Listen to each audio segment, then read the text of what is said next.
Ever stumble upon a secret passageway? You know, like a hidden tucked-away route, like something out of a historical thriller. Ooh, I like where this is going. Well, that's exactly what happened at Apor Hall in England. No way. Tell me more. And guess what? What?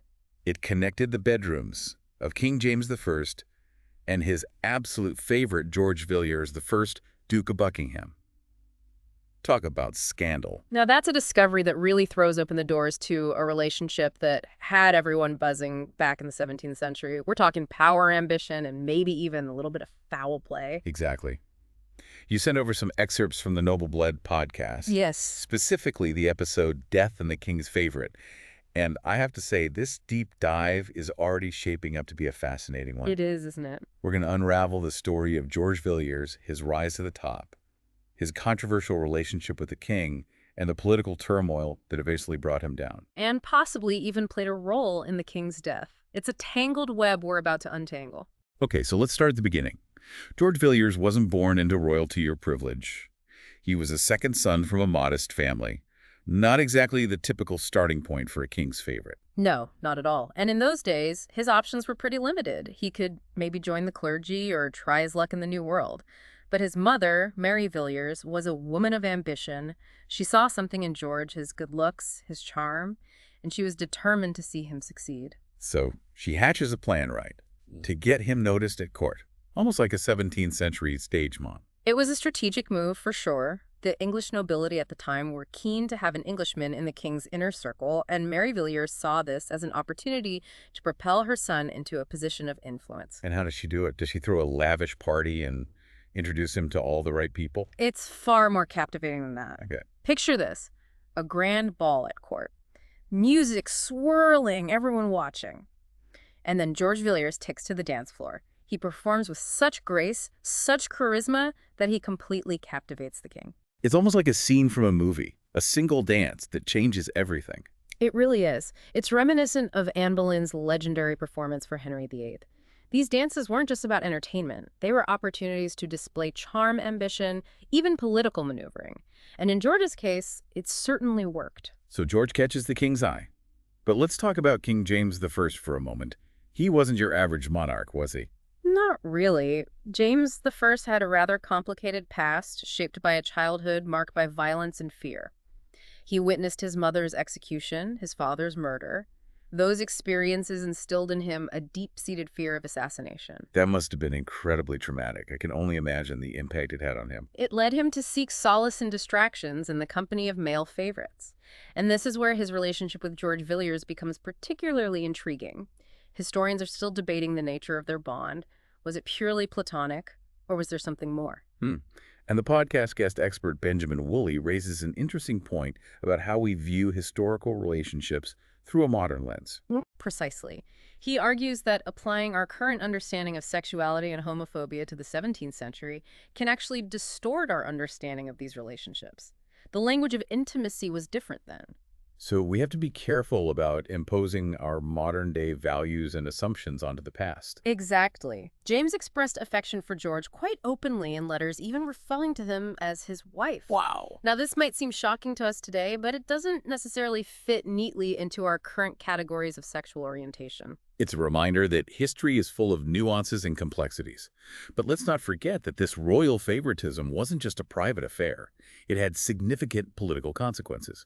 George Villiers' closeness to the king catapulted him to unimaginable heights. Absolutely. He was granted the title of Duke of Buckingham, a rare honor, typically reserved for royalty. And this naturally sparked resentment and suspicion amongst the English nobility. You know, imagine working your way up the ranks only to have someone seemingly waltz in and leapfrog over everyone else. It's bound to cause friction. Absolutely. And it wasn't just George who benefited. His mother Mary also rose to prominence, didn't she? Yes, she became a countess and wielded considerable influence at court. They were quite the duo, mother and son navigating the treacherous waters of court politics. A power couple of the 17th century. Indeed. But as we know, with great power often comes great scrutiny, and eventually their ascent began to attract some very dark shadows. Yes, it did. King James's health started to decline, and during his final illness, Mary and George took an unusually active role in his medical care. They dismissed the royal doctors and began administering their own remedies. That sounds a bit suspicious, doesn't it? It certainly raised eyebrows, and when the king died, rumors started swirling whispers of poison foul play. It's impossible to say for certain what happened, but the incident added fuel to the fire of political unrest that was already simmering. So we have George Villiers, a second son from a modest family, who rises to become the Duke of Buckingham, the king's favorite, and possibly even implicated in the king's death. It's a story that's already overflowing with ambition, scandal, and intrigue. And we've only just begun to scratch the surface. Yeah, the king's death really threw everything into chaos. You have to remember, there were already these tensions brewing between the monarchy and Parliament.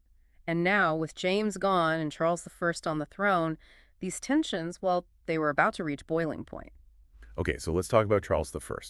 He inherits the throne, but he also inherits this whole web of suspicion and resentment surrounding George Villiers. How does he navigate all this? Well, Charles, he was fiercely loyal to George, even in the face of all these accusations. But remember, Charles I, he was a firm believer in the divine right of kings. That's right. I remember reading about that. It's the idea that a king's authority comes directly from God.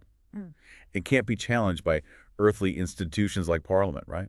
Exactly. So for Charles, compromising with Parliament, well, it wasn't really an option. He saw them as a threat to his, God-given authority. And George, as his close confidant and advisor, probably reinforced this view. So we have a king who believes his power is absolute, a parliament that's increasingly asserting its own authority, and George Villiers right in the middle of it all. This sounds like a recipe for disaster. Oh, it was a volatile mix, and it ultimately led to one of the most tumultuous periods in English history, the English Civil War. Okay, so let's unpack this a bit. We have the royalists supporting Charles I and the parliamentarians who want to limit the king's power. And this conflict, this clash of ideologies, erupts into a full-blown war. It was a bloody and brutal conflict. It raged for years, with both sides scoring victories, suffering devastating losses. The country was divided, families torn apart, and the outcome was uncertain. But ultimately, the parliamentarians, led by Oliver Cromwell, they gained the upper hand. And what happens to Charles I? He's captured, right? Yeah. Yes. He was captured and put on trial for treason. Imagine that. A king on trial by his own people. It was a shocking and unprecedented event. So what's the verdict? Guilty. And the sentence, death. Charles I was beheaded in 1649, marking the end of the monarchy, at least for a while. It was a dramatic and symbolic moment that sent shockwaves across Europe. It's incredible to think that a king could be executed by his own people. It really highlights the shifting power dynamics of the time. Absolutely. And while George Villiers had been assassinated years before the outbreak of the Civil War, his influence, his relationship with both James I and Charles I, and the controversies surrounding his life and death undoubtedly contributed to the events that unfolded. It's like his story, his ambition, casts a long shadow over the country even after his death. Exactly. But let's shift our focus for a moment. We've talked a lot about George, his relationship with the kings, his political maneuvering, but what about his mother, Mary? She played a pivotal role in his rise to power, and her own story deserves a closer look. Yes, she was quite the character, wasn't she? A real force to be reckoned with. She saw something in George, recognized his potential, and she orchestrated his entire introduction to the royal court. It's almost like she was playing a game of chess, moving her son across the board to achieve her own ambitions. She was a shrewd and ambitious woman, navigated the complexities of court life with remarkable skill. She became a countess, had access to the king, wielded considerable influence behind the scenes. But wasn't there something about accusations of witchcraft? I remember reading about that in the research you sent over. Yes. The rumors of witchcraft. They started swirling around Mary, especially after James I's death. Some believe she used dark magic to influence both the king and her son, which, added another layer of scandal to the already controversial Villiers family. So was there any truth to these accusations? Or was it just courtly gossip and paranoia? It's hard to say for sure. Accusations of witchcraft were often used to discredit powerful women, especially those who challenged the status quo or were perceived as a threat. In Mary's case, her ambition, her influence over the king, and her involvement in his medical care likely made her an easy target for such rumors. It's a reminder that even in the 17th century, women in positions of power often faced suspicion and scrutiny. Their success was often attributed to something sinister or manipulative. Exactly. It's important to consider the historical context and understand that these accusations were often driven by fear, misogyny, and political maneuvering. Okay, so we've covered a lot of ground here. We've explored George Villiers' rise to power, his controversial relationship with the kings, the political turmoil that engulfed England, and the role his mother, Mary, played in shaping his destiny. But what about the aftermath? What happens to the Villiers family after the fall of the monarchy? That's a great question, and one we'll delve into as we wrap up this fascinating deep dive into the world of the Villiers family. So we left off with England in a state of upheaval. The monarchy abolished, Charles I executed, and the Villiers family, once at the very top, now facing an uncertain future. It's hard to imagine a more dramatic turn of events. It really was a period of immense change, a complete reshaping of the political landscape. The old order was swept away, and in its place emerged this new form of government with Oliver Cromwell at the helm as Lord Protector. So no more kings and queens for the time being. What a dramatic shift for England. What happens to the Villiers family during this period? They were so closely tied to the monarchy. Well, they experienced a dramatic fall from grace, as you can imagine.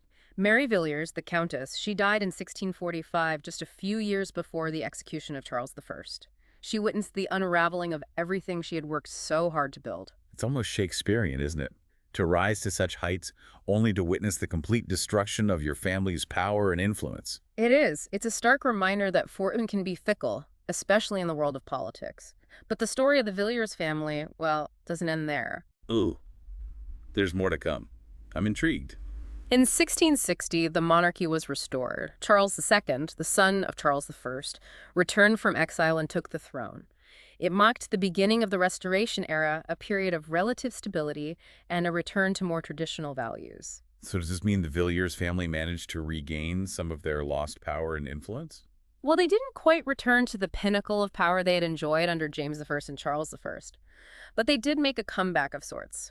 George Villiers, the second Duke of Buckingham, son of the assassinated Duke, he became a prominent figure in Charles II's court. Ah, so the apple doesn't fall far from the tree.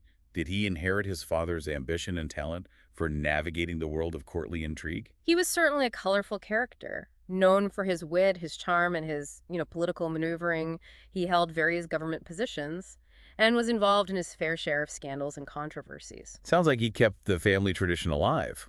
But was he ultimately successful in restoring the Villiers name to its former glory? While he achieved a degree of prominence, he never quite reached the heights of power his father had attained.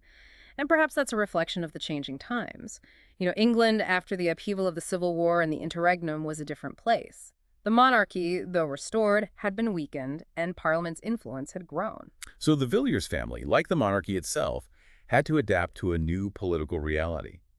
Their story really does offer a unique window into a pivotal period of English history. We've explored the complexities of ambition, loyalty, betrayal, and the delicate balance of power between the monarchy and Parliament. And what's striking is how this one story, centered around a king and his favorite, can reveal so much about the broader historical forces at play. We see the clash between tradition and change, the struggle for power, and the enduring legacy of ambition and intrigue. It's a reminder that history is not just a collection of names and dates in a textbook. It's a tapestry woven from the lives and choices of individuals, their relationships, their triumphs, and their failures. Exactly, and sometimes those seemingly personal stories can have a profound impact on the course of history. Well, this has been a fascinating journey through the tumultuous world of 17th century England. Thank you for guiding us through this deep dive. It's been an absolute pleasure. The pleasure was all mine. And remember, history is full of stories waiting to be uncovered, mysteries waiting to be solved, and perspectives waiting to be explored. So keep digging, keep questioning, and keep diving deep. And to our listeners, we hope this deep dive has sparked your own curiosity about this fascinating period of history. There's so much more to discover about King James I, George Villiers, the English Civil War, and the enduring legacy of the Villiers family. So go explore, delve into the research, and who knows what other fascinating connections and surprising discoveries you might find. Until next time, happy exploring.